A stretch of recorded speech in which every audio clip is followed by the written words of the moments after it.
नमस्कार दोस्तों। सबसे पहले तो आप सबको और आपके पूरे परिवार को मेरी तरफ से दिवाली की ढेर सारी शुभकामनाएं।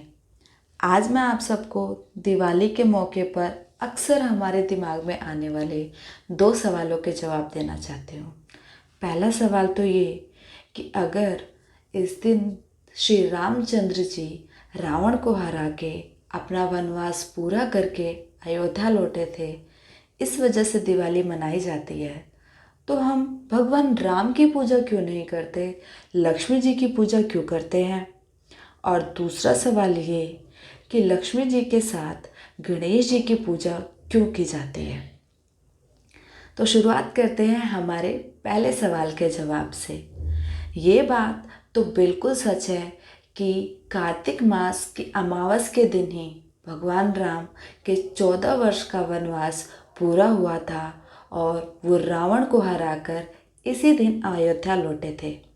अयोध्या वासियों ने अपनी खुशी का इजहार करने के लिए पूरी नगरी को घी के दीपक से सजाया था और खूब नाच गाना और हर्षोल्लास के साथ उनका स्वागत किया था।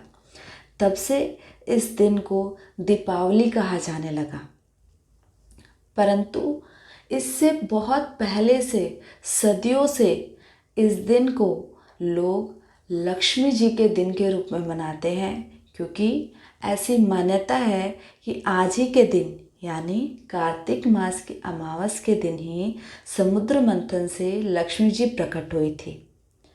और आप तो जानते ही हैं कि अपनी ज़िंदगी को अच्छे ढंग से जीने के लिए लक्ष्मी जी की कितनी ज़रूरत पड़ती है।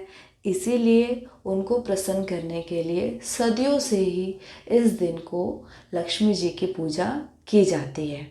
और भगवान राम वापस आए तो घी के दीव को जलाने की परंपरा भी इसमें ऐड हो गई और हम इसे दीपावली के रूप में मनाने लगे।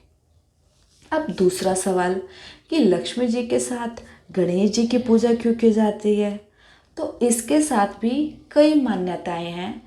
उसमें से एक मान्यता जो काफ़ी फेमस है वो मैं आपको बताना चाहती हूँ।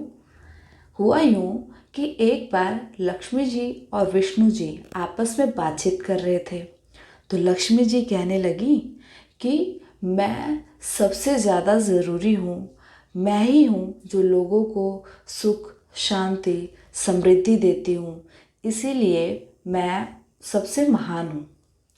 विष्णु जी को उनकी बात सुन के लगा कि माता को कहीं ना कहीं अपनी शक्ति का घमंड हो गया है। तो विष्णु जी ने उनकी बात को काटते हुए कहा कि देवी, आप सच कह रही हैं कि आपके बिना इस माया रूपी संसार में कोई अपना जीवन सुख से व्यतीत नहीं कर सकता, परंतु आप भी संपूर्ण नहीं हैं।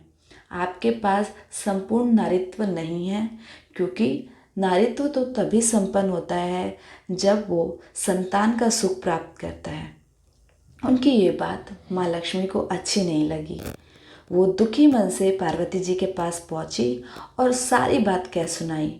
फिर पार्वती जी से आग्रह किया कि आपके पास तो 2 पुत्र हैं, आप मुझे अपना एक पुत्र क्यों नहीं दे देती, मैं उसका बहुत ख्याल रखूँगी। माँ पार्वती ने कहा कि ठीक है, मेरे पुत्र गणेश को आज से आप अपना ही पुत्र समझिए, परंतु क्या आप उसका ख्याल रख पाएंगी। तो लक्ष्मी जी ने कहा कि बिल्कुल, आप निश्चिंत रहें, मैं उसका खुद से भी ज़्यादा ख्याल रखूँगी। बल्कि संसार में कहीं भी मेरी पूजा या मेरी आराधना कोई करेगा, वो सफल तभी मानी जाएगी जब मेरे पुत्र गणेश की पूजा मुझसे भी पहले की जाएगी। तो तब से लक्ष्मी जी के साथ गणेश जी की पूजा की जाने लगी। अब दूसरी बात ये भी है कि गणेश जी को हम बुद्धि का और समृद्धि का देवता मानते हैं। लक्ष्मी अगर किसी के पास है और बुद्धि नहीं है तो ऐसी लक्ष्मी व्यर्थ है। इसलिए भी गणेश जी की लक्ष्मी जी के साथ पूजा की जाती है, ताकि माता प्रसन्न हो, वो हमारे ऊपर अपनी कृपा करें और गणेश जी की कृपा से हम उस लक्ष्मी को संजो कर रखें, अच्छे कार्य के लिए यूज़ करें, ताकि हमारे घर में बरकत हमेशा बनी रहे। तो दोस्तों, ये थे उन दोनों सवालों के जवाब। अगर आपको इनके अलावा कोई और मान्यता या कोई आंसर पता है तो प्लीज़ कमेंट बॉक्स में लिख कर बताएं। मैं अपने सारे व्यूअर्स के साथ वो ज़रूर शेयर करूँगी। और आपसे रिक्वेस्ट है कि मेरे चैनल को ज़रूर सब्सक्राइब करें, नोटिफिकेशन बेल को प्रेस कर दें, ताकि जब भी कोई स्टोरी मेरे चैनल पर आए तो सबसे पहले आपको पता चले।